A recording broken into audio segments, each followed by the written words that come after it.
Well, hello, it's from the Sports Studio. We are bringing you in on our next video on our opinion on the All Blacks naming of their squad for the France World Cup coming up in September, I think.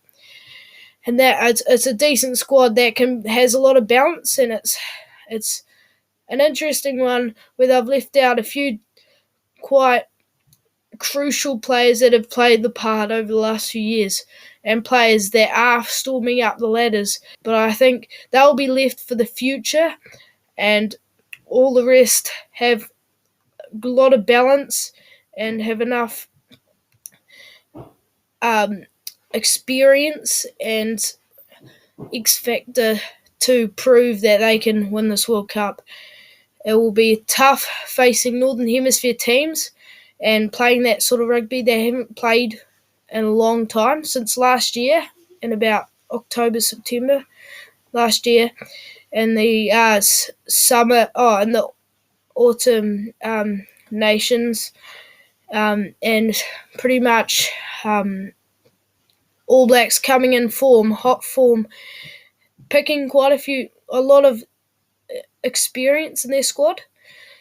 But then interesting parts of it is they've only picked 5 loose forwards and added about 5 outside backs. So they've taken added one outside back for 1 loose forward, which is a tough call because they're going to have that variety and just like length, because they will be playing a lot of tough games and heavy sort of matches. Physicality will be at its highest during this World Cup.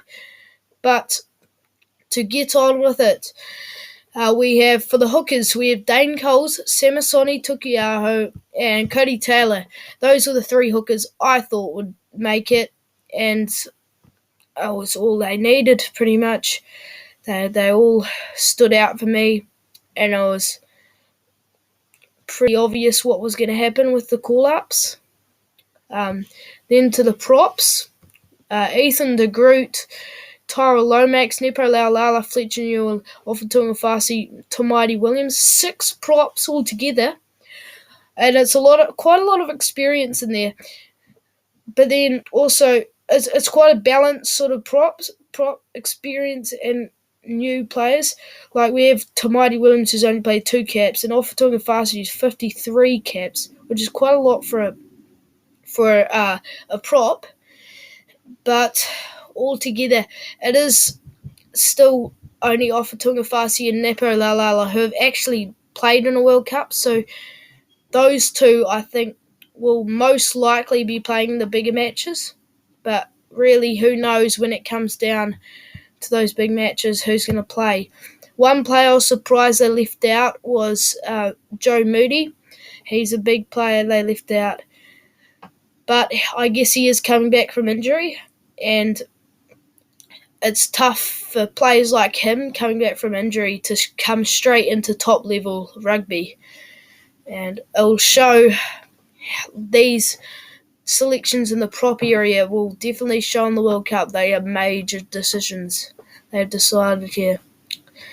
Scott Barrett, Brodie Retallick, Tupu Vai, and Sam Whitelock. Those 4 are very experienced players. I'd say they'll go for Scott Barrett and prime of his life at the moment. He is a workhorse and everything they need at the moment. And then Brodie Retallick, he is recovering from an injury, 4 to 6 weeks, I think it is. So they'll be hoping they can use Tupu Vai off the bench with Scott Barrett and Sam Whitelock to start it off. And I think then they'll bring in Brodie Retallick, maybe starting to, or warm him up off the bench. But who knows how they'll route the side using these loose forward team squad. And they have Sam Cane, Shannon Frizzell, Luke Jacobson, and Dalton Papali'i, Ardie Savea. Those 5 players, standard players I thought would get through. But one player I thought missed out was Samipino Fina. He was played very well in his last match on his debut, but I think they just didn't. They just wanted to go with experience there. And Luke Jacobson had a brilliant season, and they'd rather take him over Samipino Fina. And the rest are just outstanding at the moment. Papali'i, he's stock standard 7 replacement for Sam Cane. And Shannon Frizzell, he's in form of his life. They'll just be hoping that no injuries occur coming up to the World Cup and going into the World Cup. Well, into the backs now. Finlay Christie at halfback, Cam Roigard and Aaron Smith. Those are the 3 halfbacks. What I thought would happen. But also, I actually thought Brad Weber would get in. They left him out because he probably hasn't had enough experience. I don't know whether, or he's had enough experience, but over the last few games, maybe he is just not that extra player they want. And they're like Cam Roigard and TJ Perenara back in the day. They use that extra X factor and they're that different side of play. So if we are struggling with the halfbacks, we can always change to Cam Roigard, as we have Finlay Christie, who's usually off the bench and who is playing very well at the moment.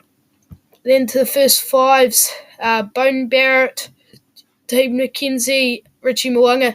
Well, it's stock standard team, first 5/8. Bone Barrett, I expect, will go back into fullback, but Dave McKenzie off the bench for Mo'unga. He can play fullback, and they've just got, if there is an injury for fullback or wing or first 5, they have that a lot of depth in there, which will show during the World Cup if there are any injuries, and it's showing that we do have a very good team here. Jordie Barrett, David Avili, Rico Ioane, and Anton Leonard-Brown in the midfield. Jordie Barrett, he can play anywhere pretty much in the back line other than halfback. And he's so good at the moment. We've sort of got that stock standard Rico Ioane and Jordie Barrett in the centres. And then just for like the lower ranked games, I think we'll have Anton Leonard-Brown and David Avili, like Uruguay, because we'll just be trying to rest those players, rest Jordie Barrett and Rico Ioane, and play them in the bigger matches as they have their combinations, and we have sorted that out by now, which is very good, and it's shown over these last matches. Caleb Clark, Lester Fainga'anuku, Will Jordan, Amoni Narawa, and Mark Talia in the outside backs. Brilliant depth in there. It's just the depth and the loose forwards we're worrying about. I'd say they'll have Will Jordan, Mark Talia, stock standard 11 and 14. And then off the bench, I'd say one of those 3 will come on. And in the lower matches, just as Anton Leonard-Brown and David Avili will do. I think Amoni Narawa, Fainga'anuku or Clark will go on the wings. It's just showing that depth, and it's pretty much our A team, but it's our B team. It's crazy our depth at the moment, and it will show at the World Cup what a tournament it will be. I can tell you that now. Sean Stevenson, a player left out. He only had 1 match, but I guess Fainga'anuku only had 1 this year, and Amoni Narawa only have this 1 this year. And I don't know what the difference was between Stevenson and Narawa. I think Stevenson was as good as Narawa, or if not better, for the Chiefs. But maybe it was just that first match, or maybe it's what they're looking for. There's not a lot of experience in those outside backs, but I mean both of them are pretty similar. And Sean Stevenson probably brings that extra fullback, but I'm actually caught in two minds why they did that. It's interesting to hear that how they did that. It's Amoni Narawa. I didn't think he had such an amazing game. I think he had a similar game to Sean Stevenson in his first match. So yeah, it must have been a pretty tough decision, or they must have found something that they found, and Moni Narawa did perfect. Uh, but anyway, to get on with it, well, one player I think has not been talked about at all is Jack Goodhue. I haven't seen him much in his the All Blacks A or All Blacks 15 squad. I haven't seen him play, but man, that experience would count so much going to the World Cup. And I don't know if David Avili really could bring what Jack Goodhue could bring. Oh, Jack Goodhue, sorry. Yeah, but it'll be interesting how they go. This All Black squad, it's a really strong squad, and we're playing at our best. Such a beautiful moment when they announced the squad. Richie McCaw announced it to the 2,000 people from Cyclone who had their houses destroyed by Cyclone Gabrielle in Hawke's Bay. But altogether, I think it's a team that can win the World Cup and win it well. I think they can take on those Northern Hemisphere teams. They've got the kicking game, they've got the experience, and they have their X Factor too. A lot of it with Will Jordan and Talia and the whole backline pretty much. So we'll see what happens going into the World Cup. Thank you. Please like and subscribe. That's it from me.